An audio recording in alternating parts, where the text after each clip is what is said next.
Okay, I really believe this time we should have no problem in finishing this beloved book of Lori Wilde, The Christmas Backup Plan, a Twilight, Texas novel. We left off on page 330. Why had he thought this surprise would be a good idea? Yes, it was whimsical. Yes, it would be something she would like, at least in theory. Now that it was happening, Remington was flooded with doubt. It worried him. What if he overrepresented the attraction between them? Sure, they'd been great in bed together, really, really great. But what if Arya's mind, great sex, was all they ever shared? But what about their shared history? Suddenly the weight of familiarity added to something to the equation, except their past wasn't exactly friendly. As kids hadn't even liked each other. He tweaked her pigtails and she shoved him on his butt. He grinned, remembering. And what was that saying? Familiarity breeds contempt. Except the exact opposite had been true for him. The deeper he'd gotten to know Arya, the more he'd appreciated her. He loved the way she balanced out his pessimism with her bright optimism, how she expected the best out of people, places, and things, how funny, entertaining she was, how encouraged him to explore and introduce him to new things, how hopeful and idealistic she was, lively, fun-loving, curious, generous, and light-hearted she was, all things he was not. Big question. Was he too stodgy for her, too damaged? He was healing, yes, yes, yes. Already he was in a better place personally than he'd been in the 6 months ago, and he was getting stronger every day. Remington fisted his left hand in his pocket, or as much as he could fist it, with 3 fingers. He'd been knocked down, but he wasn't out. In fact, he was on his way to translating his bad expectations into something good and useful that could help others, and he was damn proud of himself for that. But if he hooked up with Arya, would his cautiousness kill her vivacious spirit? The last thing on earth Remington wanted was to change her. One of the flower petals broke loose from the bouquet and drifted to the floor. He stepped on it to keep Augie's from going for it. The puppy chewed on everything, his shoes, baseboards, the rug. Remington smiled. He had no idea how he kept Augie from eating his bow tie, but the pup seemed to know it was special. Augie thumped his tail in a little whimper. Remington glanced down at the puppy sitting beside him. 20 minutes was a long time to make a puppy wait. Okay, this was it. He couldn't stand it any longer. He was just going to open. Through the windows, he saw her move on to the right as if she was going around the side of the house.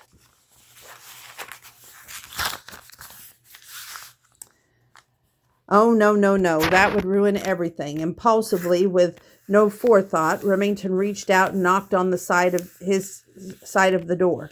At the sound of the knock, and Arya stopped in mid-step. She thought that she'd seen her 4-year-old niece, Ingrid, peeping around the side of the house. But why would Ingrid be here? Her parents were getting ready for their New Year's Eve party. Unless Remington was babysitting, but he would never leave the kids outside to play alone.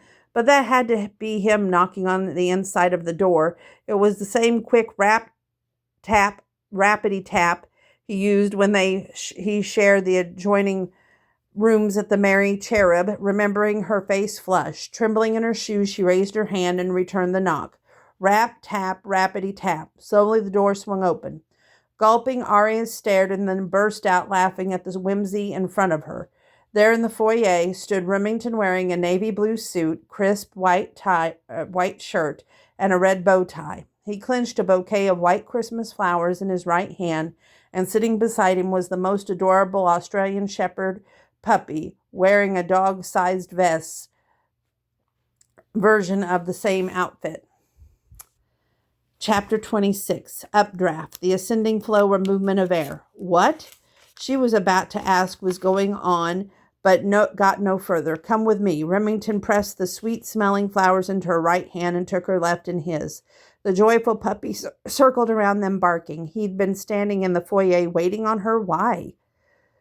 He and Vivi must have been in cahoots, but what for? And why were he and the dog wearing matching suits? It was so fun, whimsical, and unexpected. She battled disequilibrium, especially with the puppy underfoot, and Remington grinning as if he were a miner who'd struck gold in his own backyard as he dragged her through the living room. Where are we? He pulled her through the kitchen, which was laden with enough food to feed a tribe as big as the wilde and Lockhart's. Chafing dishes were lined up with the buffet, desserts on the sideboard, cakes, pies, cookies from the heated oven. Came a delicious smell of an impending celebration. A Yeti cooler set on the floor, and she knew without looking it was loaded down with drinks. Beer keg rested in the farmhouse sink. Remington was definitely having a party, but there was no one else here. Wait a minute, just what was going on? Still clutching the flower bouquet, Aria dug in her heels, stopped in her tracks. Remington dropped her hand, turned back. Who are you, and what have you done to my Remy? He laughed, his face ringed in a smile, but she noticed his Adam apple jumped when he gulped hard, and he ran an index finger around his collar. The man was nervous, but so was she. Her heart was beating so fast she feared he could see it pounding at the hollow of her throat. Do you trust me? He asked, looking at it anxious as she felt. Yes. He held out his hand to her again. Wait, she said. I have to know something first. What's that? For a second he looked panic-stricken, but she set the bouquet on the counter to pull out her phone. Found the picture in Olivia's text, held it out to him. Are you behind this? He nodded. How? I called Ryder and asked him to do it. When? Christmas Eve, after I opened your present. Oh. Her eyes widened. Why? He said nothing, just kept his hand outstretched, and she pocketed her phone and took his hand. She picked up the bouquet again, and he led her out of the kitchen door and into the backyard oasis. Surprise, their families hollered. Started, Aria stopped on the back steps, taking in her surroundings. Everyone she loved was standing on the patio in the party clothes, outdoor gas heaters blazing a cheery warmth, and her parents, Granny Blue, Archer and his wife, Casey, her sisters, his brothers, their kids playing tag. Aha, she had seen Ingrid. From around the side of her house came Vivi and Duke with Rory and Reed. What was everyone doing here? Had they switched the New Year's Eve party from Kay and Ridge's place to Remington's? But why? They decorated the place with balloons and streamers and a massive amount of curtain twinkle lights. Then behind everyone she finally spied a beautiful wedding arch. It looked handcrafted with broad, sturdy legs to anchor it to the ground. Thick-based and functional, this wedding arch would not collapse, but whimsical. The top piece was carved into a shape of a heart, and all around the heart were intricate carvings that Remington led her closer to it. She could see were butterflies. Oh, how sweet. Sorry, I had to say that. Okay. She knew without him telling her that he'd been the one to carve this beautiful arch, making it both functional and whimsical, a coming together of both their aesthetics to form the most stunning wedding arch she'd ever seen. But what was it for? As he led her underneath the arch and looked deeply into her eyes, whoosh, her heart exploded like a confetti-filled piñata, whacked with a baseball bat. When she inhaled, it was as if she breathed pure, shimmering magic. Still holding her hand, Remington got down on one knee. She was shaking all over, leaves in a hurricane. She didn't shake this much. Suddenly, Ko was there, slipping around to take the flower bouquet from her hand, and then darting out of the way again. Stunned, Aria stared down at Remington in his suit, and that adorable puppy was sitting right beside him and looking up at her too, both with adoring eyes. Covering her mouth with her free hand, it was all she could do to hold back tears. Her skin turned hot, then cold, then hot again.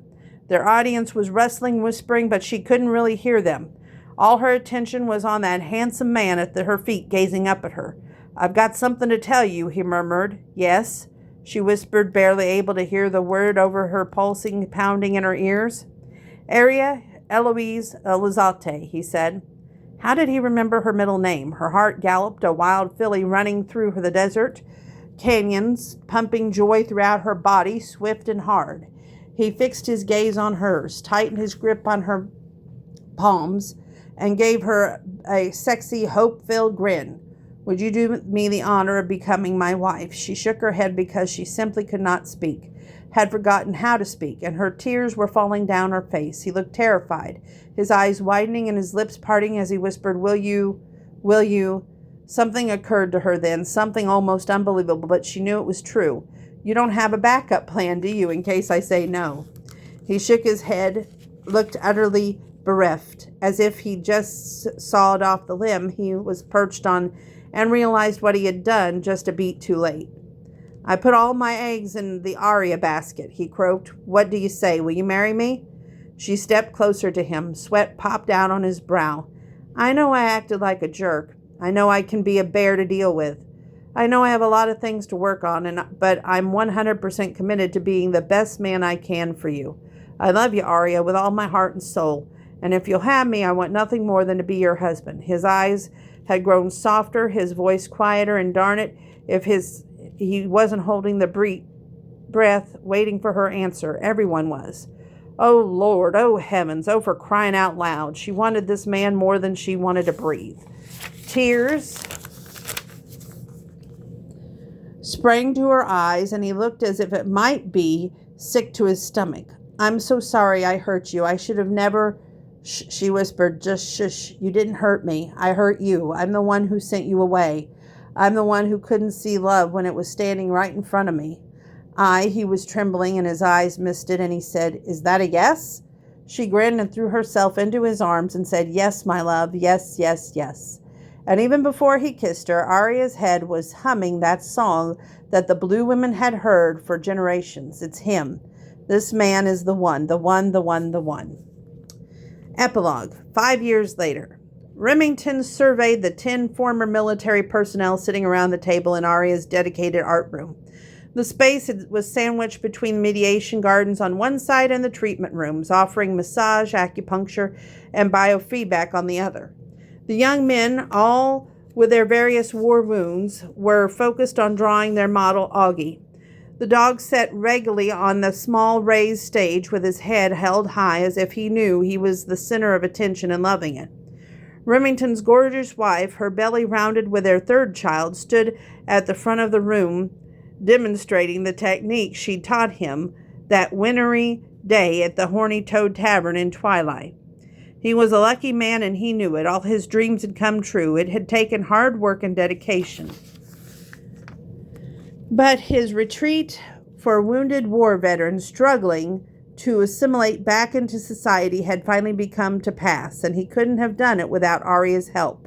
She'd been there at his side the entire time. She'd gone back to school to get certified to teach art therapy and given up her job as a wedding planner to do what she told him fulfilled her more than anything ever had, beyond being his wife and mother to their children.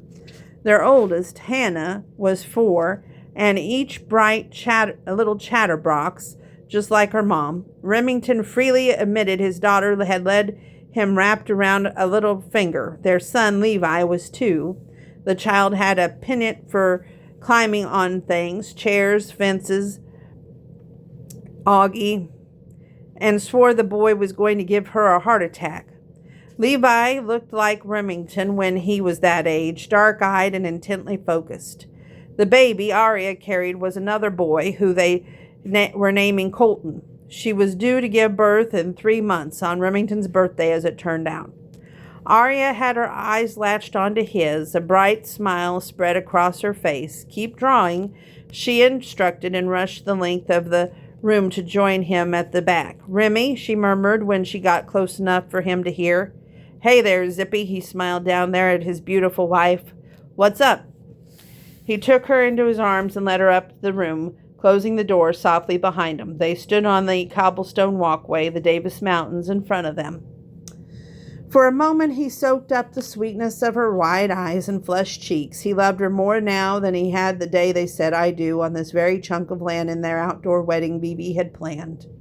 In fact, each morning that he awoke to find her in bed next to him was better than the day before, and his heart was filled with so much joy he marveled daily that she was his wife. "What is it?" She slanted her head and gifted him with one of her stunning grins. "This," he said, lowering his head and pulling her against him. Letting out a soft little purr, she stretched out her arms and went on her tiptoes to wrap them around his neck.